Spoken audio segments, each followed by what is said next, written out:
इस लेक्चर में हम लोग बात करेंगे दोस्तों सभ्यता बनाम युद्ध। जो निबंध आपको दिया गया था लिखने के लिए उस पर हम लोग डिटेल बातचीत करते हैं। पहले दोस्तों इस पर हम लोग बात कर लेते हैं कि ये जो नया चैनल है वो आपके किस तरीके से लिए यूजफुल होगा। दोस्तों मेरे कई चैनल हैं लेकिन सभी इस समय ज़्यादातर उसमें डेड पड़े हुए हैं। और जो मेन चैनल था वो आप सभी लोगों को पता ही है कि किसी और संस्था के साथ मेरा टाई अप था तो वो वहाँ चला गया। तो दोस्तों यहाँ पर ये मेरे नाम से ही चैनल रहेगा और इस पर जितनी भी एक्टिविटीज़ हैं अब सारी एक्टिविटीज़ यहीं पर होंगी। आप सभी से निवेदन है कि इस चैनल को आप लोग सब्सक्राइब कर लें।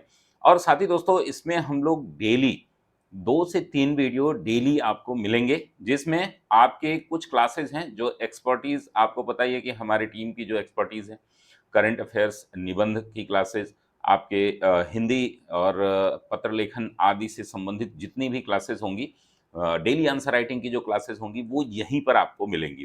तो डेली आंसर राइटिंग की क्लास, एक निबंध तो हफ्ते में 2 दिन आपको मिलेंगे। और साथ ही अभी समीक्षा अधिकारी, सहायक समीक्षा अधिकारी के लिए हिंदी की क्लासेस चलेंगी। पत्र लेखन जो है दोनों के लिए, समीक्षा अधिकारी और यूपीपीएससी के लिए यहाँ पर चलेंगी।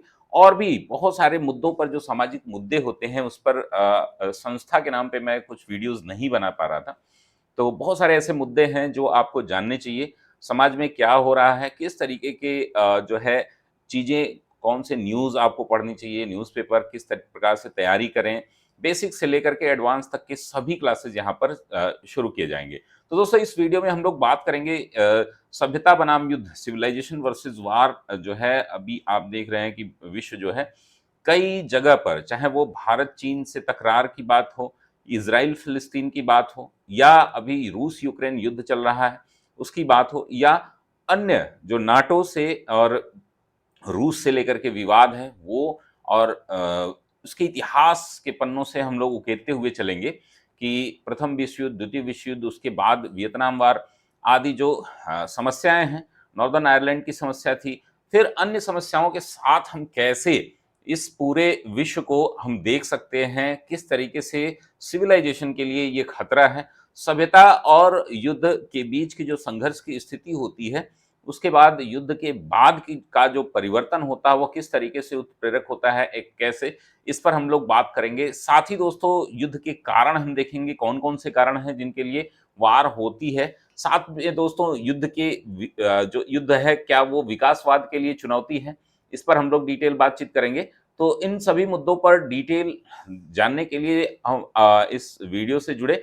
नमस्कार दोस्तों, मैं धनंजय सिंह आप सभी का स्वागत करता हूं अपने चैनल जो कि मेरे नाम से ही रहेगा, और इस चैनल पर रेगुलर एक्टिविटीज आपको देखने को मिलेंगी। तो चलिए दोस्तों शुरू करते हैं इस निबंध को। और ये क्लासेस जो भी होंगी आपकी 20 मिनट के अंदर ही होंगी, और सारी क्लासेस लगभग रिकॉर्डेड होंगी। आपको लाइव चीजें देखने को, और इस चैनल के डिस्क्रिप्शन में आप पढ़ सकते हैं कि सुबह 6 से 9 के बीच हमारी 2 क्लासेस पढ़ेंगी, और शाम को 5 से 7 के बीच 2 क्लासेस पढ़ेंगी। तो कोशिश होगी कि 2 से 3 क्लासेस पर डे हों। ये आप लोग ध्यान रखिएगा। इस चैनल के माध्यम से बहुत सारी इन्फॉर्मेशन, बहुत सारी सूचनाएं जो आपके लिए बहुत ज़रूरी होती हैं, उन पर हम लोग डिटेल बातचीत करेंगे। तो चलिए दोस्तों शुरू करते हैं इस निबंध को।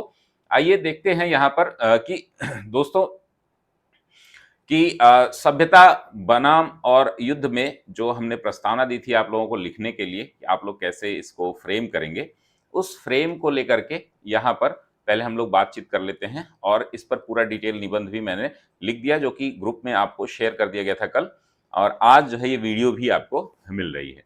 तो इस पे प्रस्तावना लिखेंगे। देखिए प्रस्तावना के बारे में मैं बहुत बार बात कर चुका हूँ, फिर भी इस चैनल पर हम लोग फिर से शुरू करेंगे। निबंध लेखन की जो विधि है, जो विधा है, निबंध लेखन कैसे लिखें, इस पर हम लोग डिटेल बातचीत करेंगे। जिसपे मैंने बताया कि आप निबंध जो है 5 प्रकार से लिख सकते हैं। 5 प्रकार में आपका जो है कविता के माध्यम से, कोटेशन के माध्यम से, आपके कहानी के माध्यम से, और साथ ही दोस्तों जो एनेक्डोट होते हैं, काल्पनिक कहानियां, उनके माध्यम से आप लिख सकते हैं, जो कि बहुत इफेक्टिव रहता है। प्रश्नोत्तरी के माध्यम से, जो भी विधा आपको पसंद आए वो आप कर सकते हैं। और दूसरा दोस्तों कि यहाँ पर आपके जो है प्रश्नोत्तरी के बाद जो है डेटा से भी आप शुरू कर सकते हैं, आंकड़ों से शुरू कर सकते हैं, आंकड़ों से। ठीक है ना। तो ये 5 प्रकार के निबंध की क्या विधा है, अगर आप लोगों को नहीं पता है, जो लोग बिल्कुल नए हैं वो कमेंट बॉक्स में बताएंगे, तो इस पर भी हम लोग वीडियो बनाएंगे। दोस्तों आपके द्वारा इसका बहुत मतलब रहेगा कि मैं कोशिश ये करूंगा कि आप जो जिस टॉपिक पे हफ्ते में 2 वीडियो आपके डिमांड पर बनाई जाएंगी, तो जो लोग भी हमसे डिमांड करना चाह रहे हैं कि किस टॉपिक पे मैं वीडियो बनाऊं या क्लासेस जो हमारी चल रही हैं वो कैसे चलें, तो उसके लिए दोस्तों यहाँ पर आपको ध्यान क्या रखना होगा कि आपको मुझे व्हाट्सएप करना है। ये मेरा पर्सनल नंबर है जो आपको शेयर किया जा रहा है।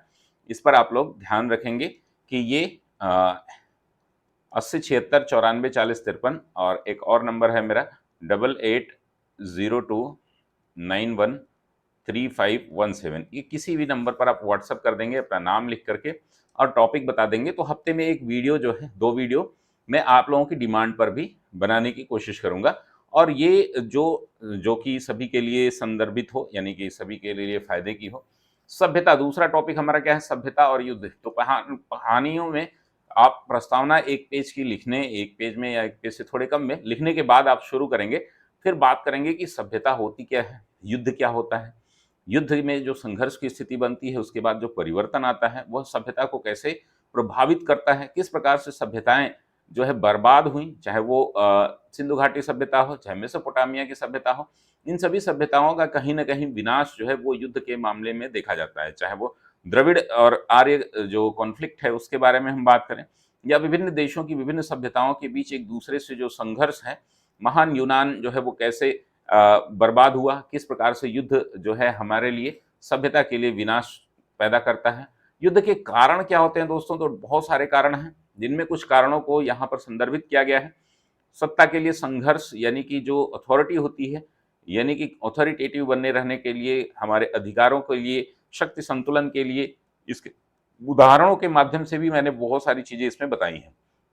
वैचारिक संघर्ष और राष्ट्रवाद, साम्राज्यवाद, आर्थिक, विशेषकर जो आर्थिक साम्राज्यवाद इस समय चल रहा है, विशेषकर अमेरिका, रूस और चीन जो बड़े देश हैं, वो अफ्रीका और एशिया के जो गरीब देश हैं उनमें जो है, जो अभी आपका इकोनॉमिक इंपेरियलिज्म जिसको बोलते हैं, उसका प्रसार कैसे किया जा रहा है। युद्ध जो है वो विकासवाद को एक चुनौती है, इसके बारे में हम बात करेंगे, क्योंकि आपको पता है कि एक युद्ध होने के बाद जो है क्या होता है कि कम से कम 10 या 20 वर्ष पूर्व जो है, पूर्व की स्थिति में कोई देश पहुंच जाता है। युद्ध के परिणाम जो होते हैं, हमेशा जो है युद्ध का जो दंश है वो कौन झेलता है, युद्ध का जो सबसे ज़्यादा इम्पैक्ट होता है वो किस पर पड़ता है, तो सोसाइटी पे पड़ता है और व्यक्ति बहुत ज़्यादा परेशान होता है। वहाँ से युद्ध के परिणाम में माइग्रेशन देखने को मिलता है हमें, एक स्थान से दूसरे स्थान तक पलायन, जीनोसाइड देखने को मिलता है, नरसंहार वहाँ पर होता है, नागरिक जो है उनके इंफ्रास्ट्रक्चर डेवलपमेंट बहुत बुरी तरीके से बर्बाद हो जाता है, और लोग जो है युद्ध प्रभावित देशों में रहना नहीं चाहते हैं। इस पर हम लोग डिटेल बातचीत करेंगे, क्या है समाज और सभ्यता पर प्रभाव, क्या है नागरिकों पर प्रभाव, और किस प्रकार से शांति के माध्यम से हम इसको मध्यस्थता के माध्यम से, कूटनीति और मध्यस्थता के माध्यम से इसको बचा सकते हैं। जैसे कि वर्तमान समय में भारत का रुख किया जा रहा है, बहुत सारे जो संगठन हैं जैसे कि यूनाइटेड नेशन है और अन्य पीस ट्रीटी हैं, जिसमें मध्यस्थता का रोल जो है बड़े देश, विशेषकर चीन, रूस, अमेरिका, बड़े बड़े देश जो है इसमें निभाते रहते हैं। और साथ में जो है भारत की भी इस समय स्थिति इन सब चीज़ों में बड़ी है मध्यस्थता को लेकर के। इसमें सफल शांति समझौते हैं, इनके बारे में हम बात करेंगे। पेरिस समझौता क्या है, जो वियतनाम वार के बाद जो है समझौता हुआ वो कौन सा समझौता था, नॉर्दर्न आयरलैंड को लेकर के ब्रिटिश और आयरलैंड के बीच जो समझौता था वो कौन सा समझौता था, मिडिल ईस्ट में जो खाड़ी युद्ध था, इजराइल मिस्र के बीच जो समझौता हुआ उसको कौन सा नाम देते हैं, वो कब हुआ, किस तरीके से हम देखेंगे इसको। और इजराइल फिलिस्तीन के बीच जो समझौते होते हैं और फिर टूट जाते हैं, उनके बारे में बात करेंगे हम। इतिहास से हम क्या सबक ले सकते हैं, पुनर्स्थापना यानी कि रिकंस्ट्रक्शन और रीस्टैब्लिशमेंट जो है ये बहुत ही इंपॉर्टेंट है, जिसमें विश्व बैंक एक बड़ी भूमिका निभाता है, और उस पर हम लोग बात करेंगे। ये वाला पॉइंट जो है हम छठे नंबर पर रखेंगे और ये 7वें नंबर पर, ठीक है ना। युद्ध में विज्ञान और प्रौद्योगिकी की खोजों ने नई तकनीकी का दुरुपयोग किस प्रकार से हो रहा है, अभी तो बहुत सारी तकनीकी हमारे समाज में नए-नए आविष्कार हो रहे हैं। आर्टिफ़िशियल इंटेलिजेंस के बाद जो है युद्ध का अलग ही रूप देखने को मिलेगा। ड्रोन और रोबोटिक्स के माध्यम से भी युद्ध देखे जा सकते हैं और जो हमारे महान वैज्ञानिक आइंस्टीन ने जो खोजें की थी, उनकी खोज का दुरुपयोग करके बम बनाए गए, परमाणु बम बनाए गए और उन परमाणु बम के आधार पर आपने देखा जापान में हिरोशिमा और नागासाकी में क्या त्रासदी हुई, ठीक है ना? तो उसके बाद हम देखेंगे युद्ध का विकल्प क्या है, ठीक है ना? युद्ध का विकल्प हमेशा शांति होती है, एक शांतिप्रिय समाज ही जो है वो क्या कर सकता है, विकास की श्रेणी में जा सकता है, आगे बढ़ सकता है। ये जो संसाधनों पर कब्ज़ा करने की जो होड़ है, वह पृथ्वी को कहीं न कहीं पूरी तरीके से बर्बाद कर रही है। आज आप देख रहे हैं कितनी ज़्यादा गर्मी पड़ रही है कि आप 1 घंटे भी, आधे घंटे भी बाहर नहीं रह सकते, बिना एसी के नहीं रह सकते। तो ये स्थिति किसके द्वारा बनाई गई है, इस पर हम लोग बात करेंगे और इसी को निष्कर्ष के रूप में एक विकल्प हम देंगे, कुछ सुझाव देंगे, किस प्रकार से हम तो ये कुल 9 बिंदुओं पर ये टोटल टॉपिक टिका रहेगा। चलिए शुरू करते हैं दोस्तों। सभी लोगों से निवेदन है इस चैनल को सब्सक्राइब कर लें। ये चैनल रेगुलर एक्टिविटीज़ के साथ और अभियान सिविल सर्विसेज जो हमारा चैनल है थोड़ा-सा स्टक हो गया है क्योंकि उस पे रेगुलर वीडियोज़ नहीं पड़ती हैं और वो चैनल काफ़ी पुराना है। तो इस वजह से नए चैनल को इवन गूगल भी रिकमेंड कर रहा है, यूट्यूब भी कि हम नए चैनल के साथ जो है आपके सामने आएँ। तो चलिए शुरू करते हैं। प्रस्तावना बड़ी सामान्य सी है और इस तरीके की प्रस्तावना लिखने का प्रयास करिए। कविता के माध्यम से, कोटेशन के माध्यम से अगर आप उत्सुकता बढ़ाते हैं, निबंध के शुरुआती समय जो है वो काफ़ी इम्पोर्टेंट होता है, विशेषकर जो आपका इंट्रो होता है, ये इंट्रो ही आपको क्या करता है, नंबर दिलवाता है। इंट्रो और कंक्लूज़न, इन पर अगर आपने अच्छे से काम कर लिया, तो आपको निबंध में अच्छे नंबर लेने से नहीं रोकता। अभी 2016 की मार्कशीट आई है समीक्षा अधिकारी की, तो बहुत सारे लोग जो है 80 के आसपास नंबर पाए हैं, जो कि 77, 80, 82, 81 इस तरीके से लगभग 70 से 80 लोगों का मेरे पास मैसेज आया है।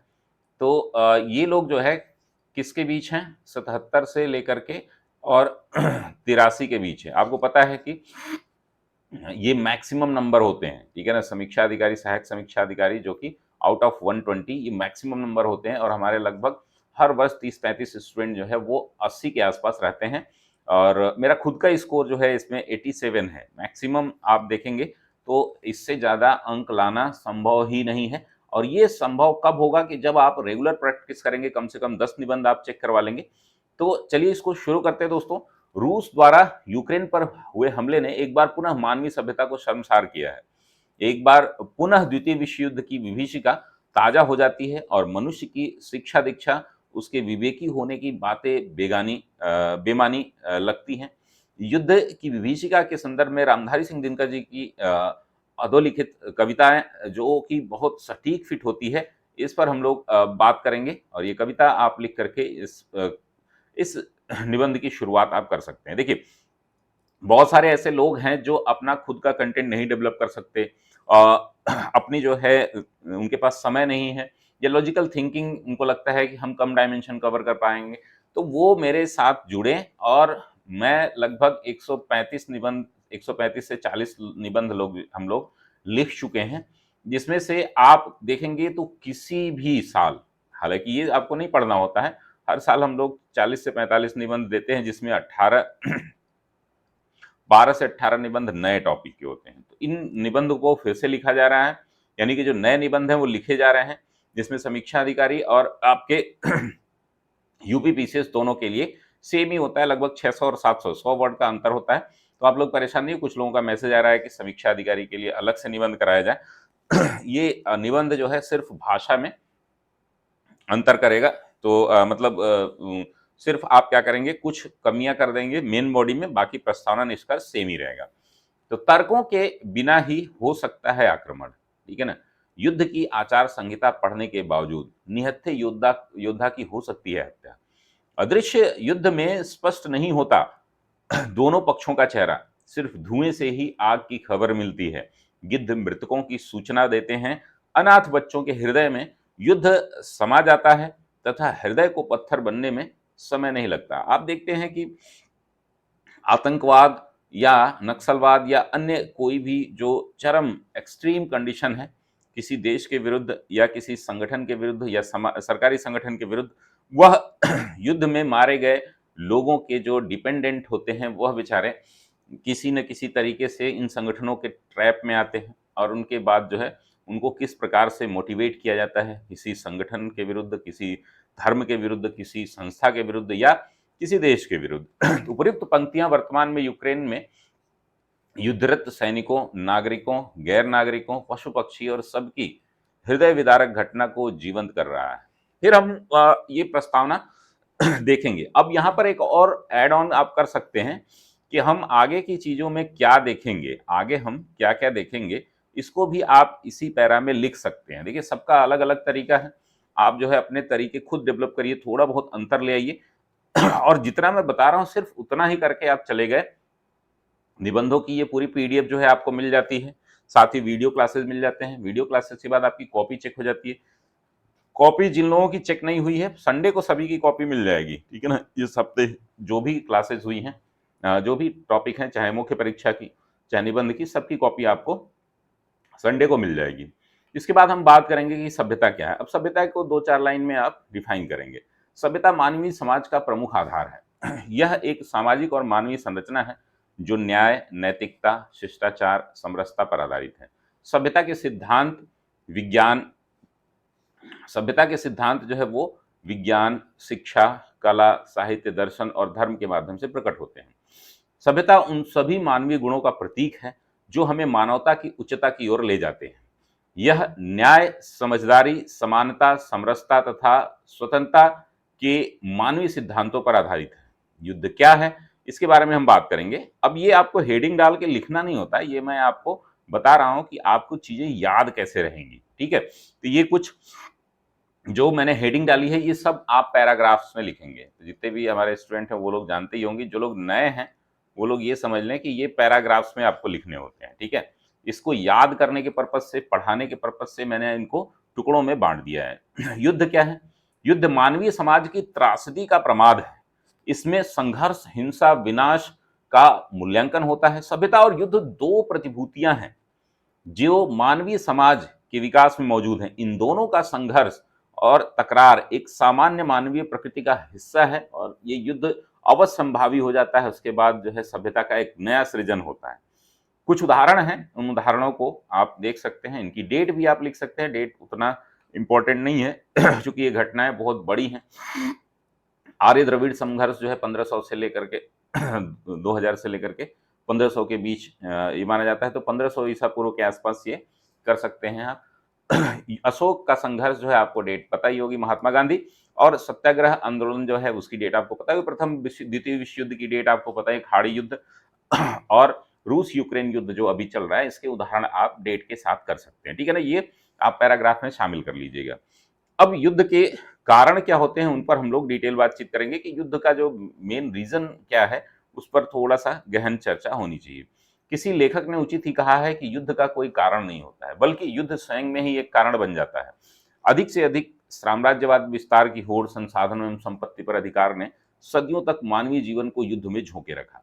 परंतु वर्तमान समय में युद्ध में परमाणु हथियारों, जैविक हथियारों तथा साइबर हमले आदि ने अधिक भयावह बना दिया है। खास करके आपने देखा था कि मिडिल ईस्ट में, अफ्रीका में सरीन गैस के यूज होने के प्रमाण पाए गए, ठीक है ना। अन्य कारण भी आप यहाँ पर लिख सकते हैं। सत्ता के लिए संघर्ष, शक्ति संतुलन, वैचारिक संघर्ष, जिसमें राष्ट्रवाद खास करके यूरोप में काफी फेमस था।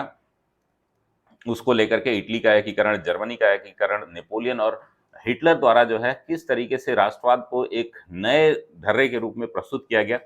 आर्थिक साम्राज्यवाद जो कि अभी भी जारी है, और इसके आधार पर हम देखते हैं कि चीन, अमेरिका बहुत सारी तानाशाही करते रहते हैं। युद्ध विकासवाद के लिए चुनौती है। चलिए इसको डिटेल में बात करते हैं इस पर। वर्ष 2020 के आंकड़ों को देखें तो विश्व आयुध व्यापार यानी कि जो आर्म्स का जो ट्रेड है वो अब जो है परिमाण जो है उसका कितना हो गया, 550 अरब डॉलर। आप समझ सकते हैं इससे अधिक निकल चुका है। क्या यह कारोबार बिना युद्ध के संभव है? यूरोप में बहुत सारे ऐसे संघर्ष के मुद्दे बन रहे हैं। साथ ही आप देखेंगे कि आपका सऊदी अरब और भारत बहुत बड़े स्तर पर हथियार खरीद रहा है। चीन ने बहुत सारे हथियारों का जखीरा खड़ा किया हुआ है। तो ये सब क्या है? इसका मतलब कि युद्ध होना ही होना है, उनकी खपत नहीं हो रही है तो ये हथियार जा कहाँ रहे हैं? क्या यह कारोबार बिना युद्ध के संभव है? बिल्कुल नहीं। विकास की जिस अवधारणा पर वर्तमान में विश्व चल रहा है वह पश्चिम से निकली है। पश्चिमी सभ्यता के सार को महात्मा गांधी ने उसी समय समझ लिया था तथा उसे इसे संप्रति विश्व के सक्षम सबसे बड़ी चुनौती बताया था। वैश्विक विकास के लिए गांधी जी ने शोषण विहीन और नैतिकता से परिपूर्ण अवधारणा की खोज की थी। आज मनुष्य विकास की अंधी दौड़ में इतना आगे चला गया है कि वह विनाश को ही विकास समझ बैठा है। इस तरीके से मुहावरेदार लच्छीदार बातें अगर अगर निबंध में करते हैं तो उसका अच्छा इम्पैक्ट जाता है। युद्ध विज्ञान और प्रौद्योगिकी की खोजों विज्ञान और प्रौद्योगिकी की खोजों तथा नई तकनीकी का दुरुपयोग है। बम बनाने का सूत्र आइंस्टीन के ऊर्जा द्रव्यमान E बराबर mc², ठीक है ना, इसके द्वारा जो है खोजा गया था। तो इसके गहन अध्ययन और विश्लेषण से संभव हुआ है। परमाणु विखंडन यानी कि न्यूक्लियर फिजन फ्यूजन, नियंत्रित चेन रिएक्शन यानी कंट्रोल चेन रिएक्शन से असीमित ऊर्जा प्राप्त करने की और परमाणु बम बनाने की व्यवहारिक संभावना 1939 में स्पष्ट हुई थी। ज्ञातव्य है कि आइंस्टीन इस प्रकरण में एक महत्वपूर्ण बात कही थी। आइंस्टीन ने, विश्व कभी भी मेरे सूत्र का प्रयोग विस्फोटक बनाने में नहीं करेगा। चूंकि आप जानते हैं कि आइंस्टीन जो है काफी ज्यादा भगवत गीता से प्रभावित थे, महात्मा गांधी जैसे विचारकों का वो सम्मान करते थे। तो आइंस्टीन सभ्य, सुसंस्कृत और संयमित व्यक्ति थे। वे स्थायी विश्व शांति के प्रबल समर्थक थे। उनके सूत्र का घोर दुरुपयोग हिरोशिमा और नागासाकी में हुआ और आज तक अनवरत जारी है, जो कि हथियारों की होड़, जखीरा इकट्ठा करने, परमाणु हथियार बनाने को एक अलग तरीके का सम्मान देखा जाता है और बहुत सारे देश जो है इस हथियार से संपन्न है। दुनिया ने प्रौद्योगिकी के दम पर परमाणु हथियारों का निर्माण तो कर लिया है। अब उनका प्रयोग कहाँ और कैसे करना है, सोचने का विषय है। यह कैसी विडंबना है कि जिस प्रौद्योगिकी का उपयोग व्यक्ति के विकास के लिए करना चाहिए, वह पूरे समाज के विनाश का कारण बनता जा रहा है। इसी संदर्भ में रामधारी सिंह दिनकर जी की जो कविता है, और ये कविता मैं 2-3 निबंध में लिख चुका हूं, इसको याद कर लीजिए। सावधान ए मनुष्य, एआई आर्टिफिशियल इंटेलिजेंस पर हमने जो निबंध लिखा था उसमें भी ये आप यूज कर सकते हैं। ठीक है। ए मनुष्य, यदि विज्ञान है तलवार तो इसे फेंक दे मोह स्मृति के पार, खेल सकता तू नहीं ले हाथों में तलवार, काट देगा अंग तीखी है बड़ी यह धार। रामधारी सिंह दिनकर जी की कविताएं जो है बहुत सटीक होती हैं, अभी आज भी हैं, पहले भी थी और भविष्य में भी रहेंगी। अब युद्ध के इम्पैक्ट को थोड़ा हम देखते हैं, ठीक है ना। तो नागरिक अक्सर युद्ध के विनाशकारी परिणाम झेलते हैं। कोलेटरल डैमेज, विस्थापन, संसाधनों एवं अवसंरचना का बृहद विनाश और बुनियादी मानवाधिकारों का हनन युद्ध और संघर्ष के दौरान सामान्य घटनाएं हैं। उदाहरण के लिए जापान पर परमाणु हमले न होते तो वह विश्व की सबसे बड़ी अर्थव्यवस्था, हालांकि उसने बहुत अच्छा जो है पुनर्निर्माण किया अपने देश का, होता। आज रूस यूक्रेन युद्ध, सूडान में गृह युद्ध आदि की भयावह वीडियो और तस्वीरें युद्ध की त्रासदी बयां कर रही हैं। देश को नागरिक जीवन की रक्षा करने और युद्ध से प्रभावित लोगों को मानवीय सहायता प्रदान करने के लिए जूझना पड़ता है। यदि किसी ने सत्य ही कहा है कि दो देशों के मध्य युद्ध ने उन्हें आर्थिक रूप से 10-20 वर्ष पीछे धकेल देता है। अब एक बड़ा ही इंपॉर्टेंट चीज होती है जो कि आप नहीं कर पाते हैं निबंध में, इसका सॉल्यूशन जरूर दिया करिए। युद्ध को समाप्त या रोका कैसे जा सकता है, ठीक है ना। तो ये सबसे ज्यादा जरूरी है, शांति, पीस।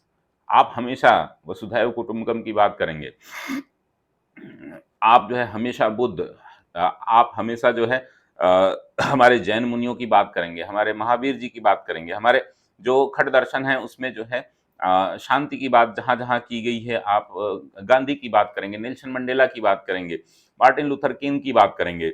युद्ध को रोकने और युद्ध को लंबा न होने देने से के लिए संयुक्त राष्ट्र संघ जैसी वैश्विक संस्थाएं सहयोगी हो सकती हैं। वहीं देशों की कूटनीति व रणनीतिक समझदारी तथा अन्य देशों के मध्य साझेदारी युद्ध को बचा सकती है। इस कड़ी में भारत जैसे शांतिप्रिय देशों का महत्व बढ़ जाता है। वहीं बड़ी आर्थिक शक्तियां के उदाहरण के लिए रूस, अमेरिका, चीन, जापान आदि देशों को शांति की पहल एवं मध्यस्थता, देखिए जिसकी लाठी उसकी भैंस, तो लोग उसी की सुनेंगे जिसके अंदर दम होगा। तो जो इस समय आर्थिक शक्तियाँ हैं, विशेषकर जो यूनाइटेड नेशन में जो P5 हैं उनकी, और अन्य जो देश जो पावरफुल हैं, परमानेंट 5 जिसको बोलते हैं, शांति की पहले वो मध्यस्थता करनी चाहिए। उदाहरण के लिए वर्साई की संधि 1919 में हुआ था, जिसने प्रथम प्रथम विश्व युद्ध को विराम दिया था। कैंप डेविड एकॉर्ड जो है मध्य एशिया में शांति वार्ता के लिए 1978 में ये कहा गया था, इसको कैंप डेविड एकॉर्ड है। उसका परिणाम क्या था कि मिस्र इजराइल के बीच शांति समझौता हुआ था। गुड फ्राइडे एग्रीमेंट जो है, जिसको बेलफास्ट एग्रीमेंट भी कहते हैं, ब्रिटिश और आयरिश गवर्नमेंट के बीच हुआ था। ये नॉर्दर्न आयरलैंड को लेकर के, उत्तरी आयरलैंड जिसको बोलते हैं उसको लेकर के समझौता हुआ था। बेलफास्ट एग्रीमेंट इसको बोलते हैं, या गुड फ्राइडे एग्रीमेंट 1998 में हुआ था। और साथ ही दोस्तों पेरिस पीस अकॉर्ड जो है, जिसने वियतनाम, जो कि अमेरिका वियतनाम युद्ध जो है वो बड़ा ही खतरनाक, और उसमें माना जाता है कि बहुत सारी ऐसी तकनीकी का प्रयोग किया गया, बहुत ही विभत्स युद्ध माना जाता है। 1973 में ये घटित हुआ था और उसकी शांति वार्ता उसमें हुई थी। उपरोक्त शांति समझौतों ने न केवल युद्ध की त्रासदी को रोका, बल्कि विश्व को बड़ी आपदा से भी बचाया। ये समझौते हमें शिक्षा देते हैं कि युद्ध किसी समस्या का समाधान नहीं है, बल्कि शांति ही अंतिम सत्य है। अब आपको एक जो है सुझाव या सुधार या विकल्प के रूप में कुछ चीजें आपको बतानी होंगी। युद्ध का विकल्प क्या है, इसको निष्कर्ष भी कह सकते हैं। युद्ध का विकल्प विकल्प बुद्ध ही है, ठीक है ना। ये आप हमेशा ऐसे कोटेशन करेंगे जो भारत में महान महान लोग रहे हैं, चाहे वो गांधी हो, बुद्ध हो, महावीर हो, और भी जितने भी हमारे विचारक हैं जो शांति प्रिय हैं, डेमोक्रेटिक हैं।